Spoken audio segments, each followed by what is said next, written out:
one, and probably the one that I have the most fun with because it's the easiest one, is the booty block or the back block.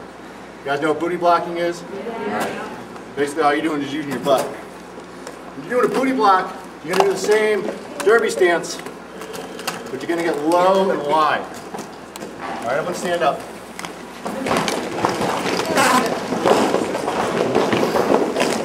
All right, get in your normal derby stance. All right, you're going to throw off your center of gravity. Everyone in a good derby stance? All right, now spread your legs a little bit wider. Rest your forearms and your upper thighs for more stability. All right, you feel how stable you are right here? What you're doing right now is you're taking up a lot of the track.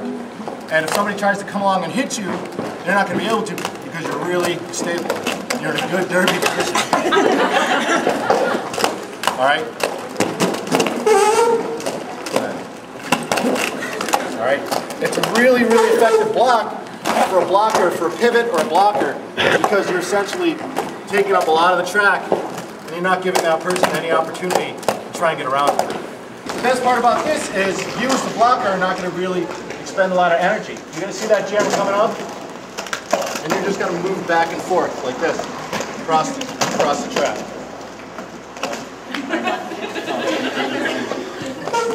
You see that jammer coming up. And all you're doing is just moving side to side. And what you're doing is you're forcing that jammer, that blocker, to expend a lot of energy to get you out of position or to get your position. You're really not doing anything. You're just kind of skating side to side, just like this. A nice wide derby stance. A nice. You guys get that? Yep. All right. You tall people, this is great. Who's the tallest person here? Right? Stand up, come on. She's a lot taller than I am, obviously. She can also take up a lot more of the track than I can because she can use her size to get really stable, all right? You see how much more of the track she takes up by being a taller person because she's got a wider stance? All right. Well, you need to start, baby. Okay, go like this. Run, baby, fun. Show us your ass.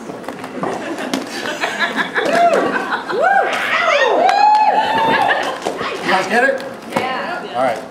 One of the fun things about booty blocking is when the jammer come up behind you, and you guys have all seen this, so the jammer will come up and they'll get right on your ass.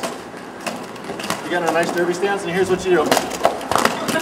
Stand up, draw the penalty off of that jammer, all right, from the back block. That jammer's going to go in the box, and you're going to go, all right, you just move me out of position. Where are you going? I'm Janet. Oh, all right.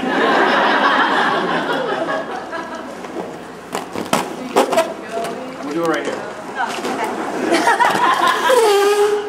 We have to do full speed. So she's going to come up. Now all you're going to do is stand up. You're going to force that person, that jammer, to reassess their situation. Okay? One more time? Yeah. We're real big culprits in this league. Okay, you're going to see that jammer come up, stand up, and they've got no place to go. All right, they've either got to shift left or shift right and try and get back into position. If I'm the jammer and I'm behind her like this, all right, because you come up to a person like this, if she stands up, I've got to stand up too.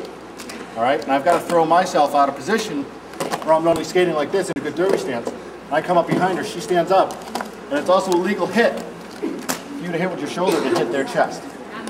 Not their face. Not their face. Not their face. Okay, so we come up. Face. The ladies, though, ladies. Okay. You guys understand that? Yep. All right. But if she bumps into you, then it's a back block penalty on that.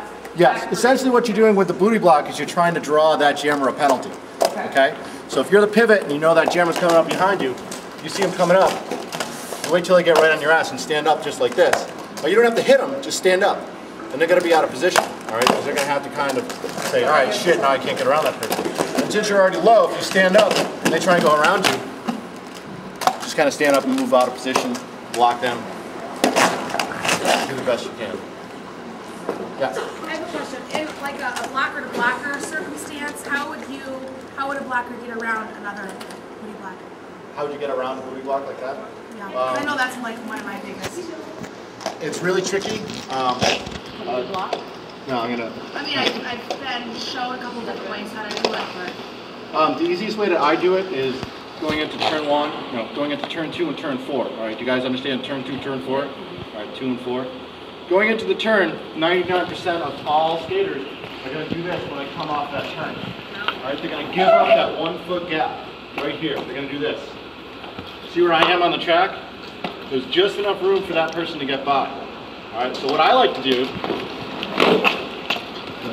Just skate into it? No, just skate slow. What I like to do is to come up to that person just like this. Lift your leg, push them out of position with their own body weight. Alright? So you're going to come into the turn.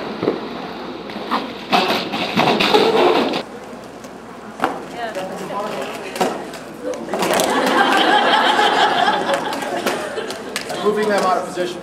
Okay? Did you guys get that? It's kind of hard to do. It takes a lot of practice. It's one of the reasons why we practice skating on 1 foot. You know? 1 foot right here. See what I mean? Like, I really didn't use any energy at all. But she's got to lean into me and she's got to really, really push to try and get back in position. And all I'm using is her momentum to push her off the track. Booty blocks are the most simple blocks. Because all you're basically doing is just putting your body in front of that person. Okay?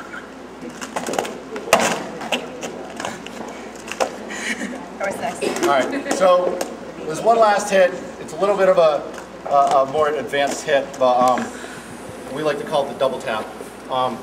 In the Army, we had this thing called the double tap. I'm not going to tell you what it is. Pretty much what you're doing is you're going to hit that person twice, really fast. Alright?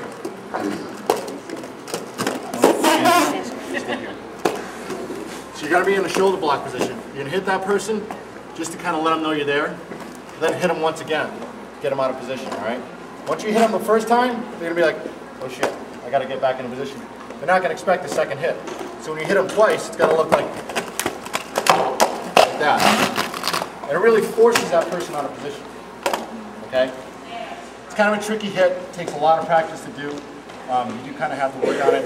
I like to practice on walls, just because it's easy to practice on walls. Walls don't fight back. For hip checks, I recommend practicing on the arm of your couch. Like just kind of going up and...